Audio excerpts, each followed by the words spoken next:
All right, so today we're going to hopefully go through this chapter relatively quickly. I'm going to cover pretty much all of the modules. This is, I think, a 4-module chapter. The last module, which is module 40, is kind of repeating a lot of the things that are said throughout the other modules. So I'm not going to spend nearly as much time with that one. Make sure that you read through this chapter, as you should always read through these chapters.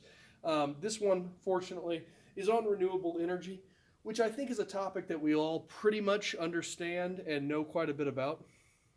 So there's not a lot of surprises necessarily with this chapter, which means you guys should have a good base knowledge. So hopefully this will be an easy chapter for you guys to know. As always, I'm going to go through it. Well, not as always, but today I'm going to try to go through this material pretty quickly. We have a lot of material to cover. If you need to speed this up, you can. If you need to pause it, if I'm going too fast, you can pause it and you can take the notes as you see fit. Okay, that's the beauty of YouTube. So before we get going on it, let's pray, of course. Lord God, I thank you for the opportunity for us to still communicate with one another, for us to still try and glean as much of this information as we can from one another in this very odd sort of situation that we're currently in. Lord, I ask that you bless this time, help us to do well. In Jesus' name I pray. Amen.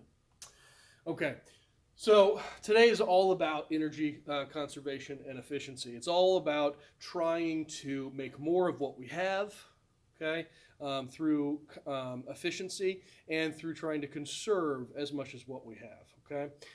So energy conservation, as it says here, is the discovery and implementing of ways to use less energy. So there's several things that I put down here.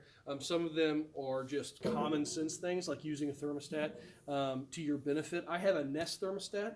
Right now, I can log on to my Nest thermostat. If I really wanted to make my wife angry, I could turn it down really low and make her very cold.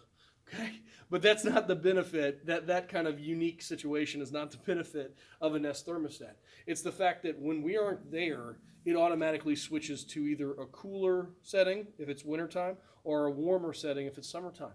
And that's beneficial because it doesn't matter if my house is 79 degrees, 80 degrees when I'm not there. There's no point for me to cool my house in the summertime, which is more of kind of what we're in line with right now, if I'm not going to be there to enjoy it.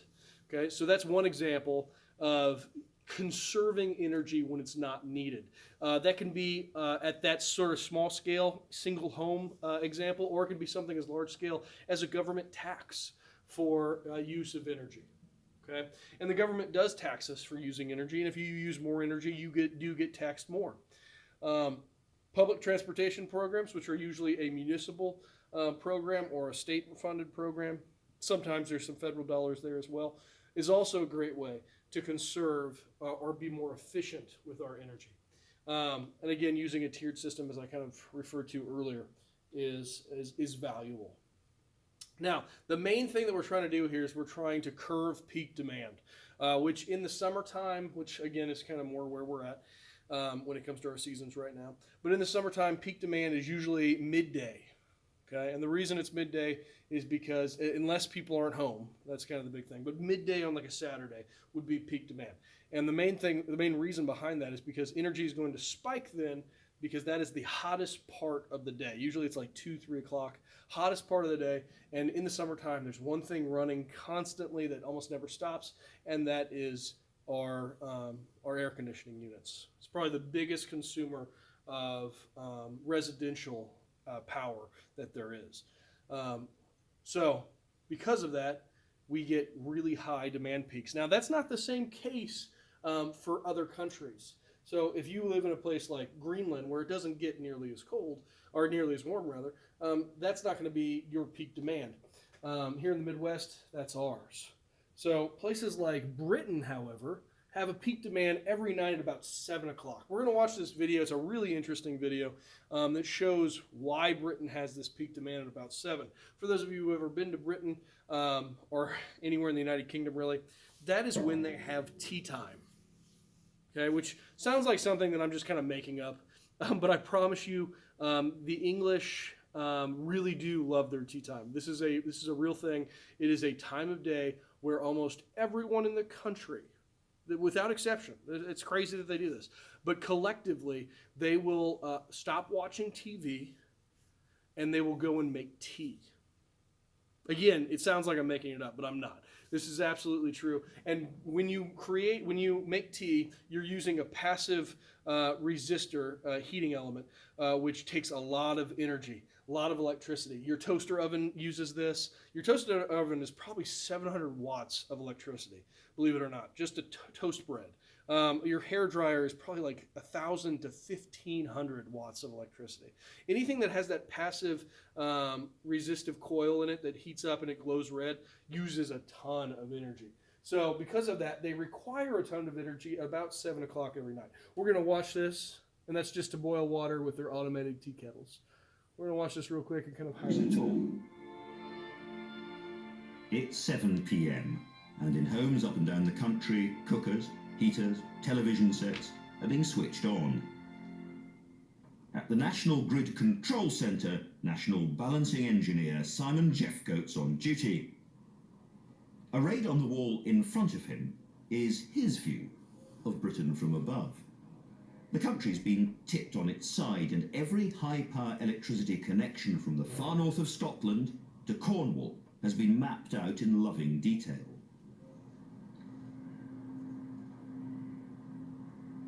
But Simon is bracing himself for the most difficult moment of his day by watching EastEnders. When the credits start to roll, he's going to have to deal with a massive surge in electrical demand, what's known as a TV pickup. We're expecting a pickup of around about 3 gigawatts, which is 3,000 million watts, or equivalent to 1.5 to 1 3/4 million kettles going on. So we expect the demand to pick up over a period of about 5 minutes. Power surges like this are unique to Britain. No other country in the world switches on so many kettles in so short a time. To cope with the strain, Simon has had to put specialised power stations on standby as far away as Snowdonia and Scotland. These hydroelectric plants can set thousands of tons of water plunging down the hillside at a moment's notice, generating huge bursts of power in a matter of seconds. But Simon is also having to ask our neighbours across the channel for a favour. To assist us with the end of EastEnders, we have the French link picking up, and they are picking up 600 megawatts at 100 megawatts a minute, so that's again a very rapid response. Simon is slave to this flickering frequency indicator, which he has to keep as close as possible to 50 hertz. If there's not enough power in the national grid, it drops off the scale. Too much, and it shoots off the other side. And he has to judge his timing perfectly, even if the BBC isn't quite working to schedule. We've been notified a time for the end of the programme, and it hasn't actually finished at that time. Which means?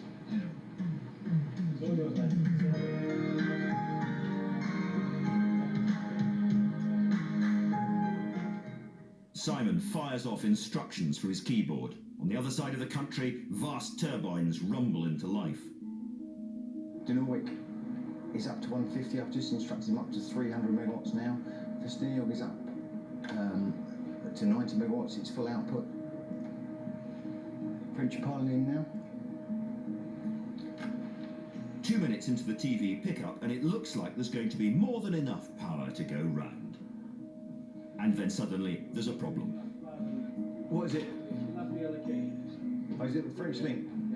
There's a trip on the additional supply from France. The frequency has dropped dramatically. We're going to be 5 short. Simon has just moments to cover the sudden shortfall.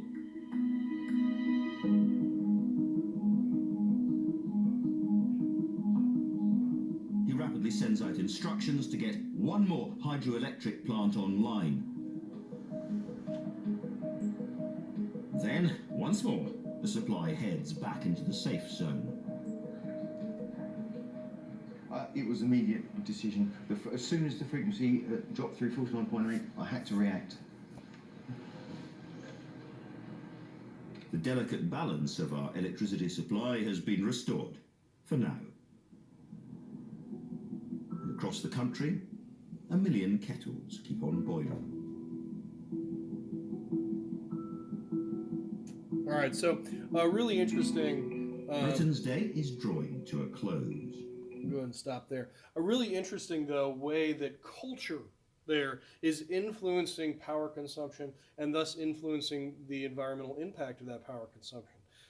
It amazes me that culture can have such a implement or can be implemented in such a way that it affects these things so drastically. So efficiency, we talked a little bit about conservation. Conservation is us trying to manage that power consumption better.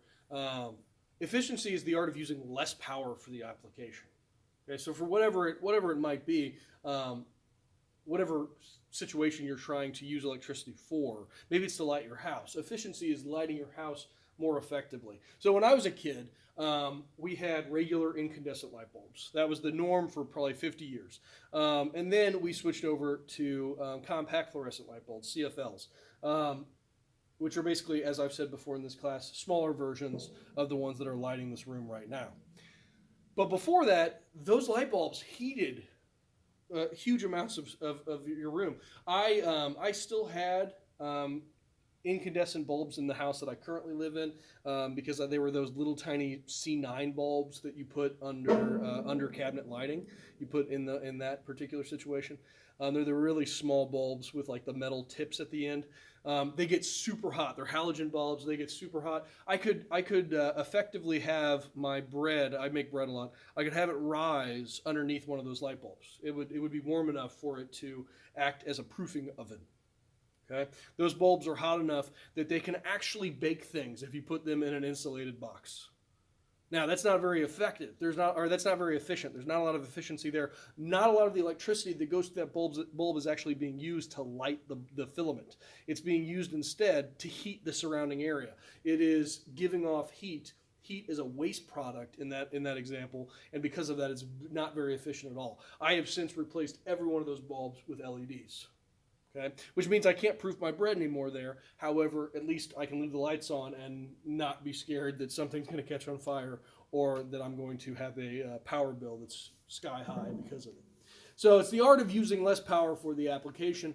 It can be influenced greatly by the design of the product. So here we have a house that is passively utilizing the heat from the sun with its southern exposure. There is a house right outside of Bethalto that looks very similar to this. Doesn't have quite as many windows as this, but it has lots of windows on its southern face. And it's because it's allowing more light in during summertime months that overhang and well-insulated windows provides for light, but does not provide for as much heat to enter, or more importantly, for cold air to escape. That's really the important part. But it is going to be warmer there, regardless. This is really effective, though, in the wintertime. That's a trade-off. It kind of hurts in the summer, but it's very effective in the winter to warm this house without the use of nearly as much heat from the furnace. So, again, this is a passive use of the heat generated by the sun that is free and abundant to all, and it makes for a really cool-looking house as well. Construction workers might also utilize the thermal mass of certain components. So a building like the one that I'm currently in, right now it's pretty cool in here. Okay, it's cool outside, granted, but it's pretty cool in here. It's definitely not as cold as it is outside. And the reason for that is because this building was probably heated a little bit at the beginning of the day, and then the heat supply was shut off. That's how Marquette actually runs. We have a boiler, and the boiler will be turned on for a little bit, usually at about like 4 in the morning, and then it'll be shut off on a day like today. And then the building will remain at a constant temperature throughout the day, and that's because it has a very high thermal mass, because Marquette is made out of brick and concrete. Okay, so because of that, it holds that temperature really, really well. So What's another thing that we can do other than being efficient, other than conserving our electrical output, other than using good materials and good common sense, like having a southern exposure or using good high dense thermal mass materials when it comes to building. Another thing that we can do is turn to the next wave, what I call the next wave of energy, which is potentially renewable components, non-depletable energy sources, and renewable energy sources. Okay, renewable energy sources are sort of a catch-all term for both of these up here. But let's start with potentially renewable. An example of this would be biomass rather. This is a resource that can be regenerated indefinitely, as long as we do not consume them more quickly than they can be replenished. So corn, in my opinion, is an amazing example of this. We grow corn every single year, and we could use corn. The majority of our corn feed goes to feeding livestock. But if we grew more of it, or if we grew, instead of that, if we grew rapeseed, or if we grew even wheat, I mean, almost any biomass, anything that is living can be converted to either ethanol or biodiesel. And if we did that, we could generate enough renewable energy to basically cut our dependence on oil. The reason that we don't right now, for those of you sitting there going, well, why don't we just do that? We grow a lot of corn.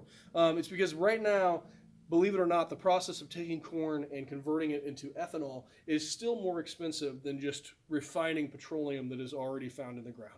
Okay? It's still more expensive than pumping that out of the ground and then refining it. However, in the future, as our reservoirs of petroleum begin to go down because we're using more and more of it and it's not a renewable energy source, this will become more mainstream. I kind of wish that future would happen, which is crazy to think, because then we would have probably $20 per gallon, or not $20, but maybe $10 per gallon fuel. But it would take that. Think about it. If it wasn't for that, if we got to that point where it was $5, $6, $7, $8, $9, $10 per gallon, what would people do? They would turn to another energy source. They would become creative in the way that they were approaching this problem. Right now, we are sort of stuck in a status quo where it works. So we just leave it alone. If it ain't broke, don't fix it. But the problem is that there are benefits to a potentially renewable source of energy as opposed to something like petroleum that is non-renewable. Okay. Then there's also this next one, which is a non-depletable energy source. So this one's renewable in the sense that we can grow more biofuel, more biomass to create biofuel. But a non-depletable energy is one that we can't deplete. We could use it a million times over, but it's never going to go anywhere.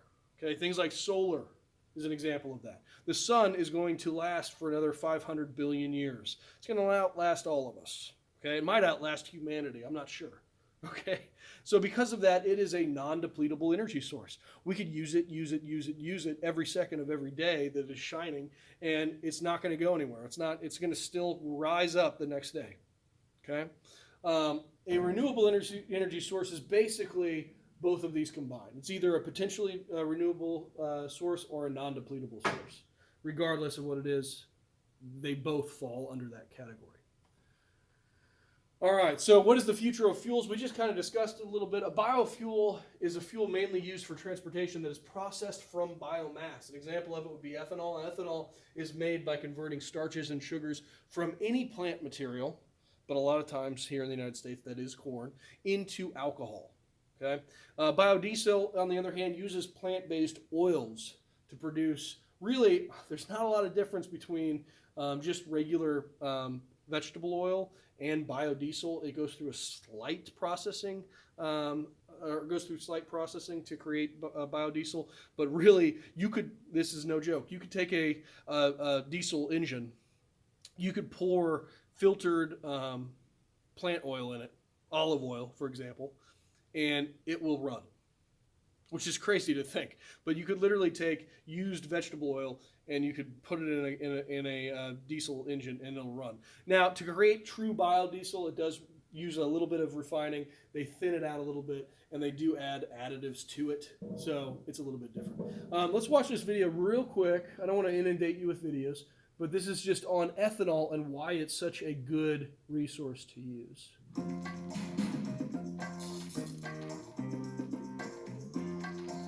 in the house. Yes, There he is. talking about the power. Happy New Year. Ethanol. Happy New Year to you. Facebook question showed up on my page. Why do they put ethanol in our gasoline? Answer, air pollution. So you're talking about the brown cloud. Yep. We're talking about particulates in the air. Ethanol is a clean burning fuel, and so I just have a little demonstration to show you that. I'm going to try this at home. All right, You guys so have there's seen your- this. your water jar. Will you, Whitney has Amelia matches and out Marty, here. will you just kind of spin it around? Steve, mix where it? does a person get ethanol? Don't worry about that. It's a chemistry teacher, so chemistry teacher will do that, and so that'll be just fine. Excellent. So there's our ethanol that's inside. Now, normally when something burns, you get soot, but here's what I want you to do. Everybody has their safety glasses on, so that's a good thing. Hold your big match. My big Here's your- match. You got the Big big match. match. Got Good. it. Got a big Good. So match. hang on to it. Don't do it until I ask you to. So here's this Using one a little here. match to A little burn the My big mom match. always to told me light not the to big put match. fire. Little match to light the big match here. Hold on just a second. So there it is. So here's what I want you to do. In just a second, I want you to go and put it right inside. Ready? Just Drop touch it it to inside? just touch it to the top. I'll help you. Okay, ready? A minute. Ready? Yeah, Corey, 3, 2, 1. Touch it right there. There it is. There. Beautiful. Here's this one here. Try this one right here, would you? So here, if there were matches would just burn, I will give you one along the way. Okay, I'll help you. Matches along the way. 3, 2, 1. Oh, beautiful. There it is. But here, now watch this. Now watch when we turn it upside down. Take a look at this clean, clean, clean burning fuel. Look at that. No soot, nothing. Yeah. So that's why they use it. What we really get is carbon dioxide, water, it's some aldehydes, that kind of thing. But to really prove to you that it's a clean burning fuel, here, pretty easy. It is. It's a very, very clean burning fuel. And so you want your little clicker off the table there, Amelia. So, don't worry about it. Don't worry. So here it is in our 2-liter bottle. And so as we talk to kids kind of about rocket fuel and kind of what that looks like with rocket fuel, here we just don't want that here. Here, watch this. Good. Here, now watch this. As this goes, here, watch this. Oh. And now look at that. It's a clean burning fuel. The table's on fire, but look, come here. See, it's a clean burning fuel. So it's a great demonstration to be able to show why we do that at the gas pump. Kids are asking all these questions nowadays, and it's lucky after 18 years, we have so many things on the 9 News website for parents to turn to for science fair kind of topics and questions. Not this kind of stuff, but real experiments that they can kind of sink their teeth into. Yeah. Well, that was a Pretty good fun. one. Did you I like like that? that one a lot. Absolutely. Where's the fire extinguisher? That felt like we were sitting next to it. Okay, so he repeated 100 times that it's a clean burning fuel, but he's absolutely right. If you would have done that with regular diesel, you would have had soot left out on the. It would have made a mark on that table. It would have made marks in the container because there would have been a lot more pollutants given off during that burning process. It's not the same with ethanol. It is very clean burning. It's just alcohol, okay? And alcohol burns at a fairly low temperature, and it does not create. It burns clean. It's a clean burning fuel, as he mentioned. So that's one way that we are curving our use for petroleum. But unless petroleum starts to go up in price, we're never really going to get away from it. It's just too cheap to produce. I think better alternatives, ones that don't produce any carbon dioxide, they have their own issues, but hydropower is incredibly valuable, and it's one that we see here in our own backyard. Both those images there, one with the gates up, one with the gates down, are of the Marvin Price locks and dam system that we have here in Illinois. My intention was to actually let you guys go on a tour of that with this class. Unfortunately, I didn't know if we were going to anyway because of the time constraints that we had, but we're definitely not going to now because of coronavirus. So there's two sorts of hydropower that we are utilizing. One is not found here in the United States, not found here in the Midwest. These are tidal systems. Illinois is not near any sort of tides, so obviously we don't utilize this. But this is energy that comes from the movement of water driven by gravitational pull of the moon. So as water recedes during low tide and comes back during high tide, you can actually put in turbines that move with the kinetic energy of that water. Water will always flow with kinetic energy, the energy of movement. And you can collect that energy. It does slow the water down slightly, but it doesn't harm anything. It does harm wildlife. However, it's fairly clean. It's really a good source of energy. That's why you see a lot of dams all over the place. Carlisle has one. If the Hoover Dam obviously is a big example. There's multiple along the Mississippi River. It's just such a great way to to deliver very cheap, affordable, clean energy to an area. Which is why we have one just down the street. Okay, you can walk outside, you can actually see it from atop the hill. It can cause, like I said, there are some issues with the habitat that is obviously disturbing. There are some issues depending on the stream. If it is a stream that requires certain organisms like salmon to flow upstream, they have a problem with it because the dam blocks that. And of course, it causes what's called siltation, which is the accumulation of sediments at the bottom of a dam reservoir. So you'll have usually a reservoir at the top of the dam. The Lockett Dam here is not quite like that, but it does have somewhat of a reservoir, and you can build that up by putting those gates down. And that does create siltation, where you get some of the silt that is flowing through the beautiful Mississippi River. It collects there, and it has to be periodically dredged out. All right. So, a new wave of renewables. This is the main one here, of course, is solar power. I told you guys the other day that Illinois is thinking about a law, and I hope they pass it. I think they've already passed it in California, where any new production, or any new construction, not production, has to come with it solar panels. It has to be part of the production process, or the construction process. Did it twice. And I think that's a great law. I really do. I think that's something that we should be doing. There's no reason not to. Tesla's new Cybertruck has a feature that if you would like to, for obviously an additional cost, you could put a solar panel on the back of the cover of the Cybertruck's bed. That will generate about 5 miles, I want to say, every day of driving.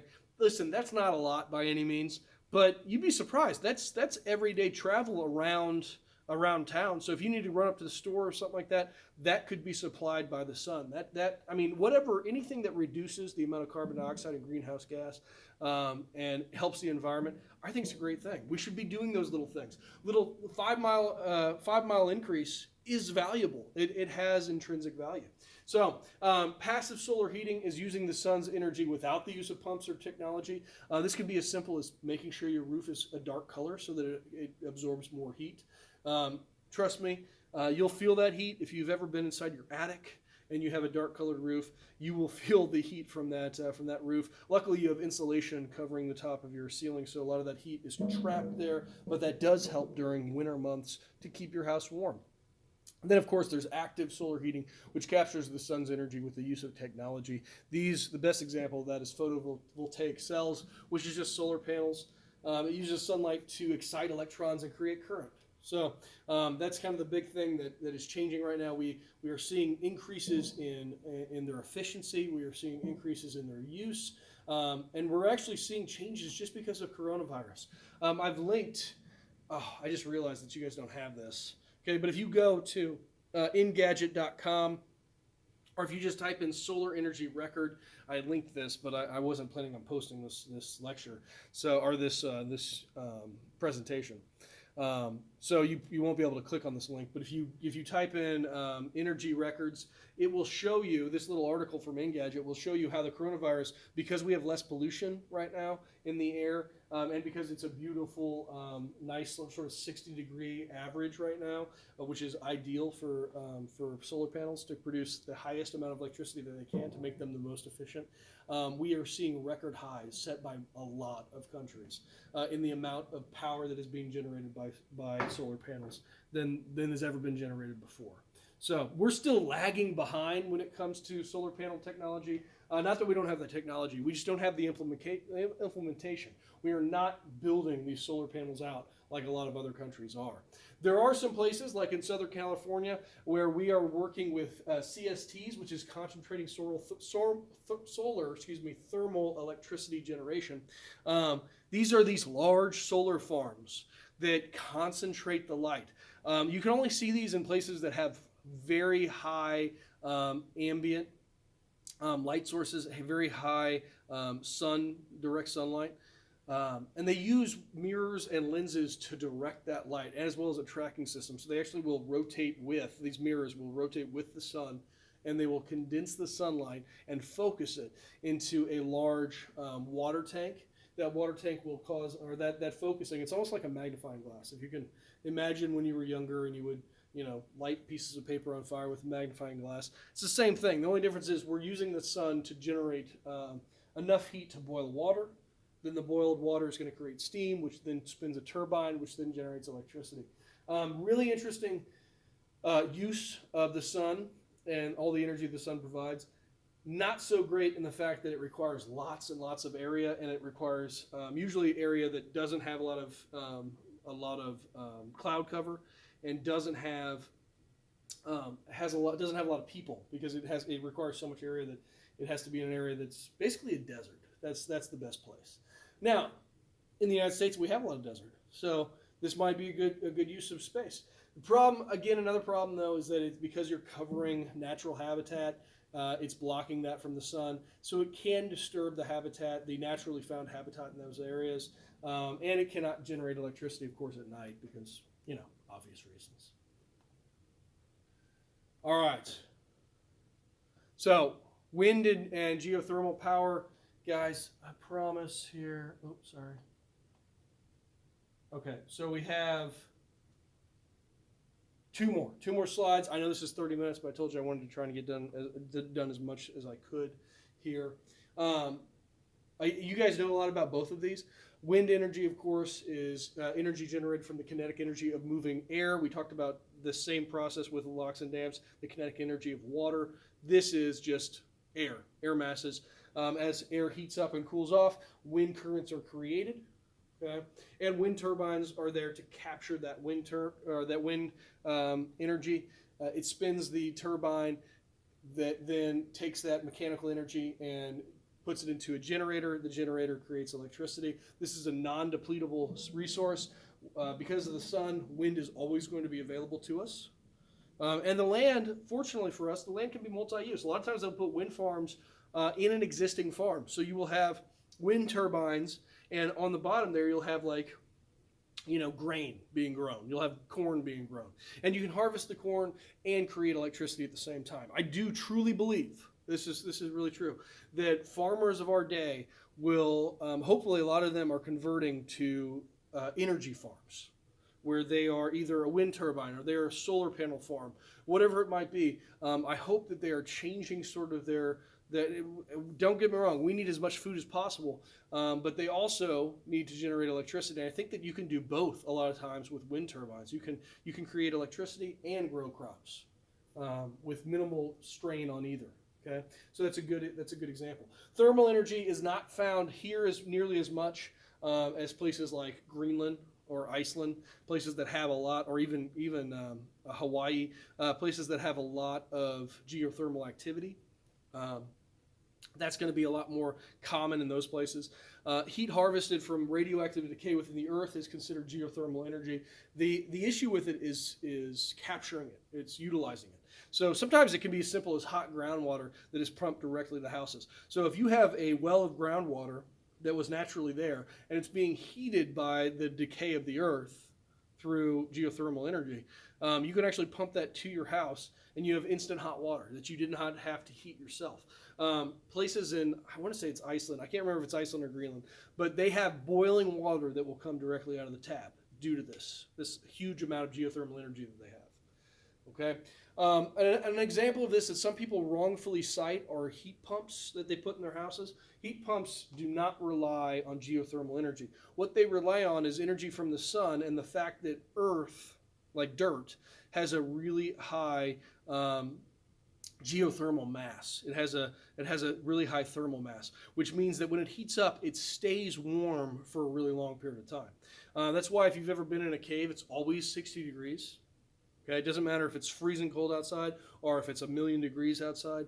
A cave is always going to be the same temperature, and that's because all the earth around it keeps it at that temperature, at about 60 degrees year-round. Sometimes it dips down, I think, to 55. We utilize that with heat pumps. We utilize that geothermal mass equation, if you will, that recipe, to extract heat from the ground or extract cold from the ground, depending on which season it is. So you can't talk about renewable energy without talking about hydrogen fuel cells. I do think hydrogen fuel cells are the future of battery technology if we ever get to it. This is that sort of, it's almost like talking about fusion energy, nuclear fusion. It's something that's on the horizon, something that we hope for, but it's never quite been in reach. Okay, so hydrogen fuel cells, right now I think the best alternative to them is just a regular battery-powered car, so an electric car that runs off of batteries, as opposed to an electric car that runs off of hydrogen. Hydrogen fuel cells are the same as batteries. The only difference is it's still a chemical electrical current. Okay, so you're taking a chemical reaction and creating electricity from it. Just like a battery, the only difference is batteries can be depleted and they have to be recharged. And over time they degrade because the materials that are used up. So the two cathodes will eventually degrade because they're being constantly used. And if nothing else, they have to be recharged so that you can replenish that battery and use it again. Fuel cells, on the other hand, the cathodes, the two reactants are constantly being poured into the reaction. So the reaction can go on forever, basically. If you have enough hydrogen, you can pump hydrogen into this reaction. You can get oxygen from the air, because luckily there's, the atmosphere is 23% oxygen. And you can have this oxygen-hydrogen reaction that occurs, creates energy and water as products. You can have it occur forever. Okay? It is only reliant upon how much hydrogen you put into it. The issue is you have to put hydrogen into it, and we don't have a really great way of storing and transporting hydrogen, especially for something like transportation. Toyota has really invested heavily into this. They think that the future is not electric cars. They think that it is hydrogen fuel cell cars. The issue is the electric car industry is now starting to take off around Toyota, and Toyota is now kind of been left behind. Because they put so much focus on this, where this technology is hopefully, it's in the future, but it's not quite there. We have battery technology that obviously works for transportation right now. So Toyota is looking at the long, sort of future of the company, whereas most other places are looking at what is available now that we can actually utilize, and that's been a better bet for a lot of companies like Tesla. So Toyota's actually scrambling to catch up right now at the 2020 Olympics, which so sadly has been delayed an entire year. They were going to unveil their first full electric conventional battery-powered car, which would have been really cool. Hopefully they'll still reveal it here soon, but they are trying to catch up.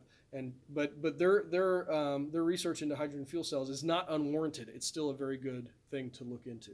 All right, guys, that is all we have for today. I'm sorry, I know this one was really long. Again, I didn't touch very much on that last module, so make sure that you look over it. We're gonna have a quiz over this next time.